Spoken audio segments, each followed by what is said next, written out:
हाय, मी वैदू. माझ्या चॅनलमध्ये तुमचं स्वागत आहे. आज बघणार आहोत आपण खिमा चटणी रेसिपी.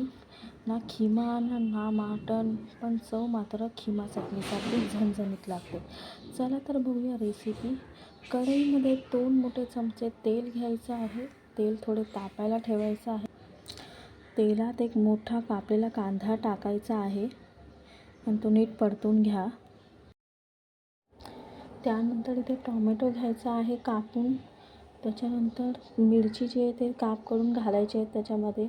आणि इथे थोडंसं जिरा घेतलेला आहे मी, आणि मोहरीसुद्धा थोडी घ्यायची आहे. आणि इथे तूप आकार लसूणचे तुकडे घेतलेले आहे सोलून. आणि इथे एक छोटासा तुकडा आल्याचा घ्यायचा आहे, किसून घालायचा आहे तो. आणि हे मिश्रण जे आहे ते चांगले एकजीव करायचं आहे. त्याचं पाणी सुटलं पाहिजे असं तुम्ही परतून घ्या. ठीक आहे. लसूण आणि आहे ते तुम्हाला किसून घ्यायचं आहे, नाहीतर ते नीट होत नाही. बारीक करायला गेल्यावर ते तुकडे लागतात, त्यामुळे तुम्ही किसूनच घ्या. आणि ते चांगलं परतून घ्यायचं आहे. ठीक आहे.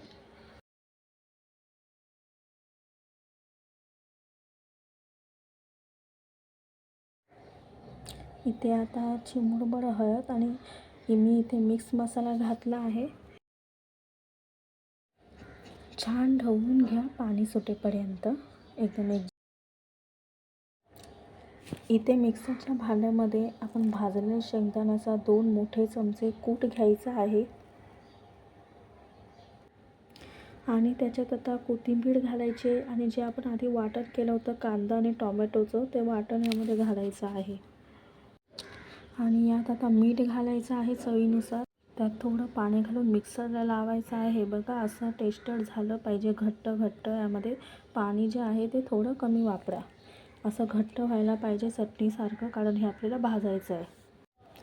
आता कढईमध्ये थोडंसं आपण तेल घेणार आहोत आणि जे आपण मिक्सरला लावलेलं जे वाटण आहे ते डायरेक्ट त्यामध्ये घालायचं आहे आणि पूर्ण हे भाजायचं आहे. जसं आपण बेसन भाजतो ना, तसंच हे भाजायचं आहे. याचा कलर बदलेपर्यंत. जोपर्यंत कलर बदलत नाही तोपर्यंत हे भाजत राहायचं आणि ढवळत राहायचं आहे, कारण हे खाली जे चिकटतं त्यामुळे ढवळत राहा. कलर चेंज झाल्यानंतर आपली खिमा चटणी तयार आहे.